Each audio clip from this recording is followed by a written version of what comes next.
Hello and welcome to today's episode of the Live Shit Get Banged podcast. And we are celebrating a successful sellout of round 18 of Blitz Your Bits. So welcome newbies. Really, really fun launch. We had so much fun filming all of the content and we're buzzing to welcome 103 people into Henley Fitness. How exciting is that? I think people loved laughing at my dad dancing.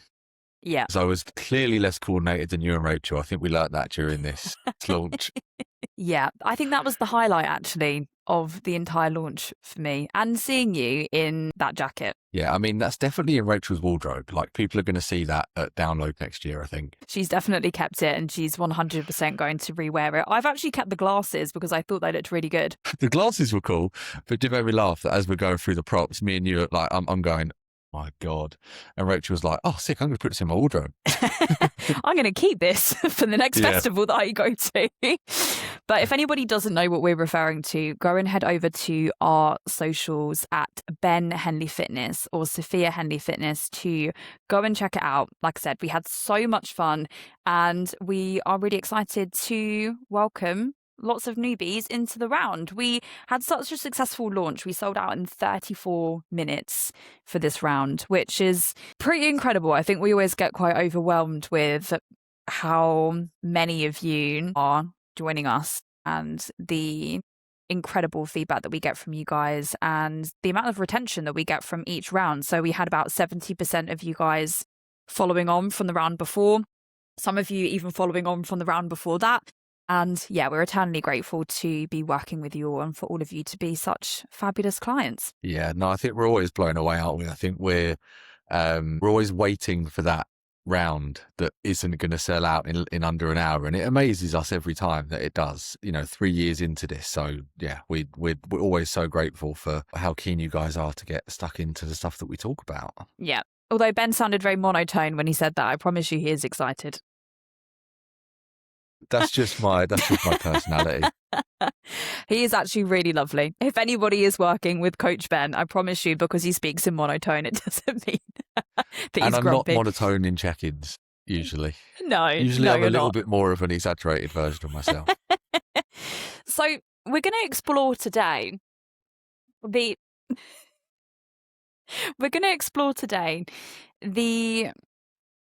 process or something that Ben has been going through this week, which I think is very relatable to a lot of you guys. Ben?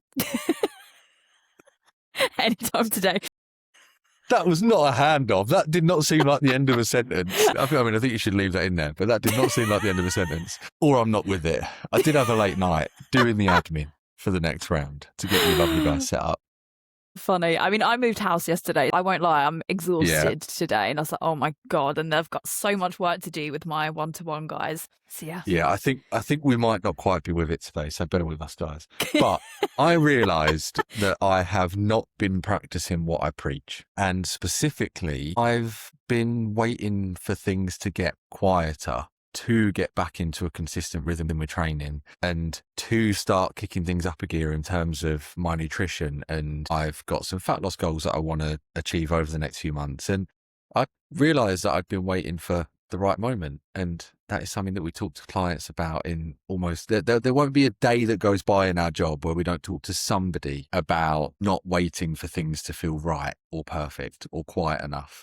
Sometimes although we talk about it all the time, we find ourselves doing exactly the stuff that you guys find yourselves doing. So I said to Sophia, it could be a really good topic for us to dive into personally, what that looked like over the last couple of weeks. And I know Sophia's had moments, when things like moving and when life gets stressful, where she'll have found ourselves in similar positions as to how we navigate that and how we give ourselves a kick up the arse to sort our shit out.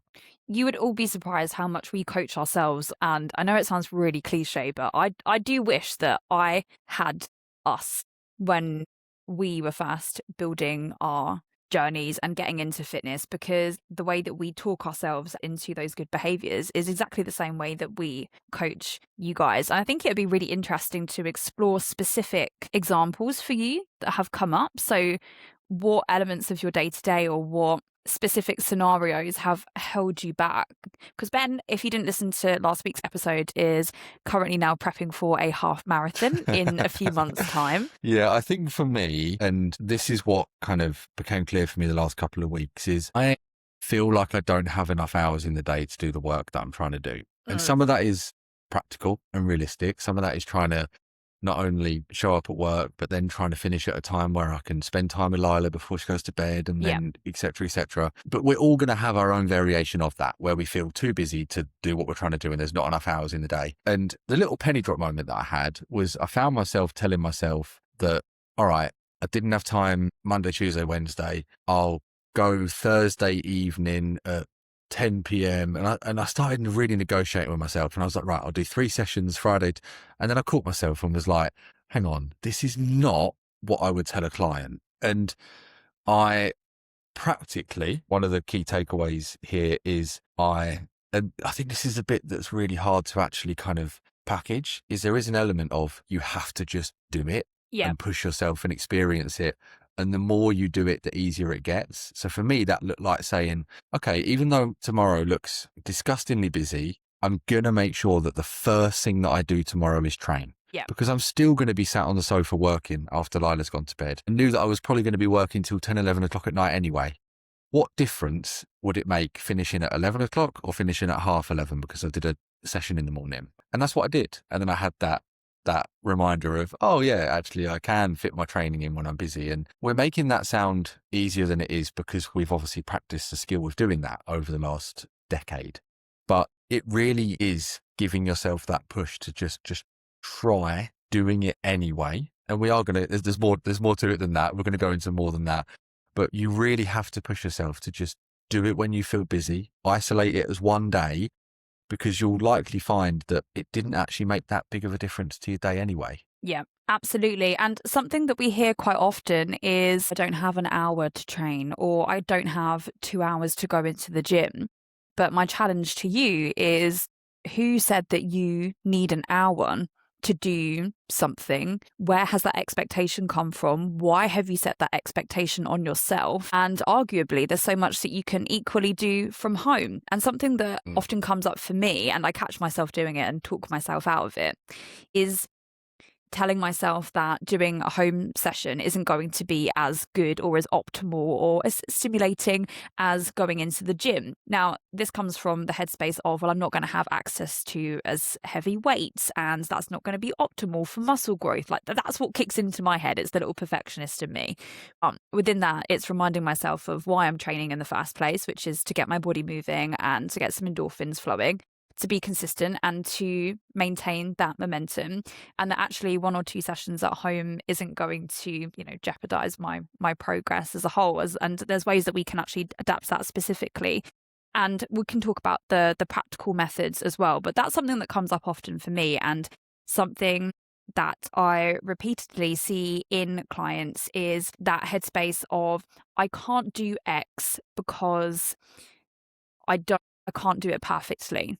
And that essentially holds you back from doing anything at all. And then we end up with this grey space where nothing is happening. Whereas actually, if we can do a little bit of something, that can at least get the momentum going. It doesn't matter if it's not perfect. It means that we can kickstart it and build up and layer on as we go from there. Yeah, and I think sometimes, and I get it, I think the perception of coaches or anyone working in the space is that we absolutely love training all the time, that we have plenty of time for training, and that we're always consistent and that we never run into any of these issues. And I think our clients, if they could actually be a fly on the wall in our lives, would realize that we are them.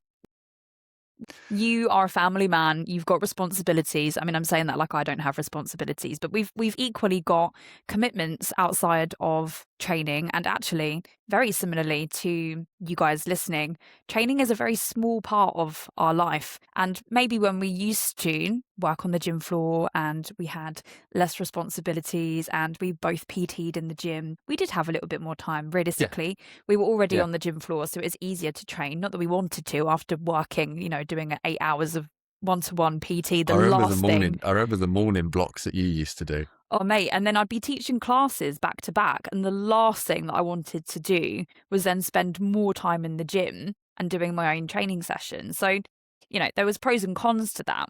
But the point that I'm trying to make here is that we don't have all of this time to go in and train. And just to be super clear, like neither of us are training 6 times a week, as most of you expect when you first start working with us. And actually, a lot of the training that we do is 3 sessions a week, maybe 4, very similarly to you having short periods of time, 30, 45 minutes, where we can, just do what we can, sometimes training from home, sometimes training in the gym, and cracking on imperfectly in exactly the same way. Yeah, and I think, and I'm sure you'd say the same. Like, we see ourselves in our clients all the time. 99% of the people I work with, I can see are me at some point in my own journey. We've just been through that journey and learned from the journey and developed the skills and the tools that we're talking about and that we teach you guys. And I think, like you said, yes, there was absolutely times in my life where I had more than enough time. I had all the time in the world to train. I was super consistent. And then life happened, and Lila happened, and Romeo happened, and Henley Fitness happened. And we've had to learn to develop all of the stuff that we're talking about. And we're just a few years into that journey, whereas we're quite often meeting our clients at the beginning of trying to figure all that stuff out. When was the last time you remember thinking, oh my God, I've not got the time to train at all? Last week. Literally last week. And what did you do?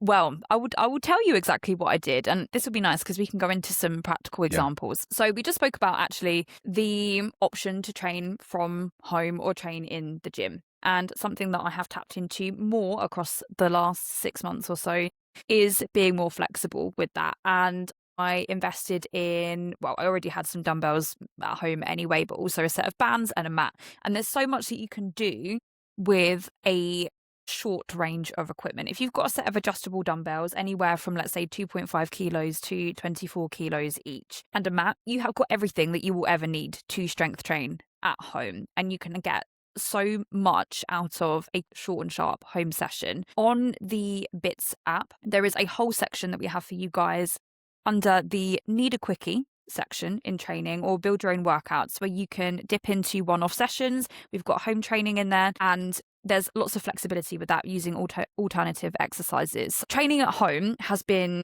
a lifesaver for me over the last 6 months, but also looking at the way that I'm scheduling my week, and very similarly to you, putting my training sessions and my walks at the start of my day, before I get dragged into emails, before I get dragged into messages, before I end up stuck on my laptop for the rest of the afternoon. And there is the productivity method, Eat the Frog, where you do the most challenging part of your day first. And I find that if I don't do that first, I've almost got that mental blockage of I need to train, like I need to do this, I need to do that. But if I get it out the way, get it over and done with, like by the time I'm there, I feel fantastic. And so many of you guys say this to us, it's not actually doing the thing, it's getting there. That's where the friction is. So if you can put it at the start of your day, get up, roll out of bed, get yourself a coffee, go into the gym, even if you're knackered, after 5 or 10 minutes, you've got yourself warmed up, you've put some good tunes on, and there we go. And the sessions themselves don't need to be massively long sessions. We've got kind of 2 sides to it, really. We've got the pre-planning, setting ourselves up for success bit that you just went through. And then we've also got the bit that I think we reference Harriet a lot on the podcast and in lives, because she's got good sayings. But Harriet always says about never missing 2 days in a row. And I think this can be really good to stick in our brains for the people who feel like life just takes over and gets away from them and it's impossible. And because there are going to be days where like solo parenting, and you've got to pick your child up from school, partner's working late, and you can't leave your child, and your child is because they're poorly, they're clinging to you, so you can't even get a moment's peace and do a home session. There's going to be days where you have to just say, it didn't happen today. And that's fine. We don't want this to become beating ourselves up if we miss a session because we've decided that we're going to try and push ourselves. But then it's typically unlikely that we can't find some pocket of time the next day to do a 10-minute home workout, to go for a 10-minute walk. And that keeping that momentum up and building that skill of just doing something and not skipping more than a couple of days in a row speaks volumes for feeling like you're still in a rhythm, connected to the process. And I think that's such a big part of it, is not feeling like you're constantly trying to stop start. It's more of a, today I did a full session, today I did something, tomorrow I'm going to try and do another full session. And then there might be in a couple of weeks' time where you have to do a 10-minute kind of round of push-ups and like bodyweight squats, but you're still keeping that momentum, and instead of it feeling stop-start. I think that's such a big part of it. Absolutely. And we've got already 2 really good alternative methods. So number 1, be open to home training. Number 2, never miss 2 days in a row. And then I'm going to slot in with number 3, which is come away from the idea of having a perfect workout or a perfect walk. So start with 10 minutes, even if it is, as Ben just mentioned, 10 push-ups in your front room, even if it is cracking out some body weight squats with a plant pot that you can see on the side. It doesn't need to be perfect, or a baby or a cat. If it's somebody else's baby, you should probably check with them first, just to make that clear. But don't be afraid to do something small and know that you doing something small is good enough. That is the action that will keep the momentum going. As Ben said, it means that you don't have any periods where nothing is happening at all. You can maintain the consistency of the habit itself, the behavior itself. And when you are ready to then add more in, when you have a little bit more time, you have an extra 10 minutes, you can scale up, you've got a little bit of a clearer afternoon.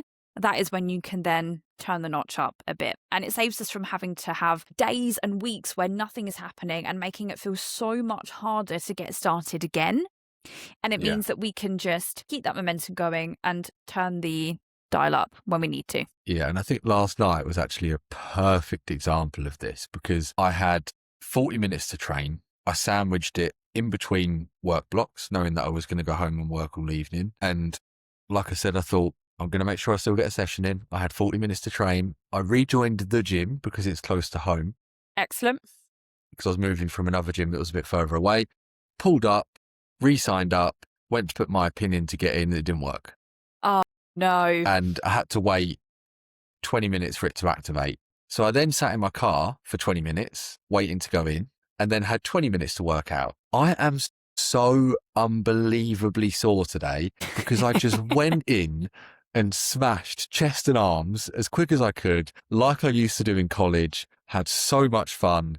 And we've covered in the podcast how soreness isn't an indicator of a good session, but I had so much fun, got an amazing pump, and had a really good workout in 20 minutes. And it was totally improvised. It was not part of my program. And that's going to count as one of my sessions this week. I love that. And something that is important if you are shortening your sessions, if you've got 10, 20 minutes, as Ben did yesterday, to make sure that you are making the most of those 10, 20 minutes. The one thing to focus on isn't cramming in as many exercises as you can into that session. It's make sure that every set that you do, you are training close enough to failure to stimulate muscle growth. So what we mean by that is if you're using the Bits app, you'll know that we program you your RPE. So that might be RPE 8, 9, 10. And basically what that indicates is how close you are coming to mechanical failure. So when you cannot physically do any more, you cannot finish the exercise off, you cannot complete another rep at full range of motion. And if we can, in that short space of time, pick 1 to 3, maybe 4 at a push, if you're lucky, if you've got more time than that, exercises where you're doing 3 or 4 sets close to failure, so RPE 8, RPE 9, RPE 10, or past it, you will be in a really good position to maintain and even maybe grow muscle during that session. And it will be more efficient for you to do that rather than trying to cram in a circuit of doing 5 different exercises, but never actually making the most out of any of those movements. Now, that can be great for just getting your body moving, but if we're thinking from a very practical level of how can I get the most stimulus out of this session and how can I create enough stimulus for muscle growth, that is going to be how to do it, by training close to failure. Yeah, and my main goal in my training at the moment is to rebuild muscle. I did 4 exercises, 2 supersets, so that I could stay on the same bit of equipment because it was PM in the gym as well. I did a chest fly supersetted with a rear delt fly on the same machine. I did 3 working sets, all to failure, And then I went into a bicep curl and a tricep extension. That's a classic Ben workout. I love that. And had a blast. Amazing. And something really simple, or to keep your workout as simple as possible, stick to similar pieces of equipment. I'm also a big fan of just grabbing a dumbbell and a bench, and you can stay there for the entire session. If you're doing an upper body, for example, you could do a single arm row into a dumbbell press, tricep kickbacks into bicep curls, and you may even be able to squeeze some abs in whilst you're there too. That's an entire workout that you can do from one area in the gym, and you will save so much time moving from machine to machine, setting up, waiting for equipment. So even if it isn't perfect, going for alternative equipment like Ben just did there, using the chest fly and then reversing with the rear delt fly, and it just saves you so much time. And this is where using the Bits app can be so incredibly helpful, because you can look at exercise alternatives. Or if you're one of our one-to-one clients or part of the group coaching program, speaking to us and asking for options that you can use if you are limited to equipment, or you do just want to set up on one bit of kit or in one particular corner of the gym. And it doesn't need to be complicated. Keep it as simple as possible. And it means that you will find that session so much easier to go through and not waste any time. Ben also mentioned something really cool there about supersetting exercises. So if you are limited to time, reducing your rest periods or supersetting certain exercises can be incredibly helpful. So he just said there about supersetting a chest fly with a rear delt fly. So that's a really nice one to pair together, because you've got antagonist muscle groups. So you've got chest, where you're training the front of your body, rear delt flies, where you're training the back of your body, and then opposite muscle groups. So it means that you'll be able to go into a rear delt fly with minimal fatigue, and you will still be able to push yourself well in both of those exercises. Yeah. And it meant that for that 20 minutes, I was pretty much moving the entire time. I didn't need to spend, in a 20-minute workout. We don't really want to be doing a set, resting for a minute and a half, doing a set, because that's going to be 10 minutes of rest if we train traditionally. So like Sophia said, just have fun with supersets, drop sets, rest pause sets. Google YouTube training intensity techniques and just give them a go.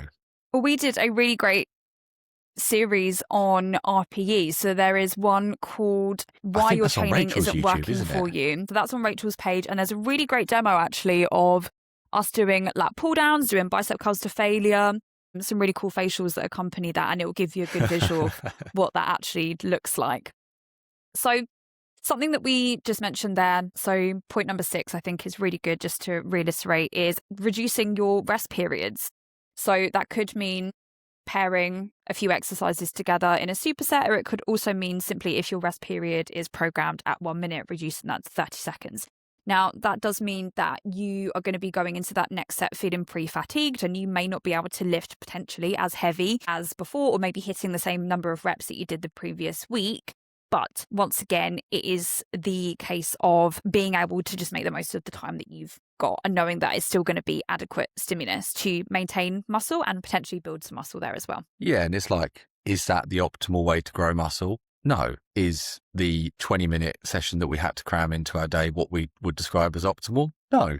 But it's going to be absolutely better than nothing. It's going to be enough to make progress as well, I think, is always an important distinction that I really highlight to clients when we're talking about this stuff, is that it's not just for the sake of doing it. It's still likely going to be enough to make progress. It's not it's just going to keep my momentum going. It's just going to keep me in a rhythm. If we train like that, there's no doubt in my mind, with the position I'm in at the moment, that session last night will have been enough stimulus for me to grow muscle. Absolutely. And long term, if your goal is muscle growth, or you're somebody that wants to build a toned physique, doing this every single time for a prolonged period of time may not essentially be optimal for that. However, what we're talking about today is bridging that gap and making sure that the behavior is there. Because for a lot of you, it's not having the optimal session that is the issue or the barrier to your progress. It is the behavior in itself and actually just getting you there in the first place. So if you can accomplish that, that will give you the stepping stone to then focus on optimal training. Then we can really look at pushing you close to failure. Then we can get technical. But until we actually get you into a consistent rhythm of exercise, we can't move on to those next steps. Is there anything else that you want to add in to the mix? No, I think we've really covered it. I think we've shown that this is what we do. Like I did it last night. You did it last week. You were training from home last week. I did a 20-minute college chest and arm session last night. And this is, for most of us, going to be what we have to do as well to be able to achieve what we're trying to achieve with our training and with our nutrition goals. So I think we've given you guys not only the kind of attitude and a mindset that needs to go into it, but also practically how we go about getting ourselves in the gym, making the most of that time. And like I said, it's actually a really necessary part of making progress. Because, I mean, Sophia, how many people have you coached in Blitz or one-to-one that time and busyness is never an issue? Not a single person. I don't think there's been a single person that I've coached that hasn't been hit with the barrier of time restraints or other responsibilities. Because unless you are somebody who, lucky you, if this is the case, you don't work, you don't have kids, you have no responsibilities, no rent to pay. Number one, fuck you. I'm very jealous, but also it's highly unrealistic that is the case. And this is what we coach in Blitz.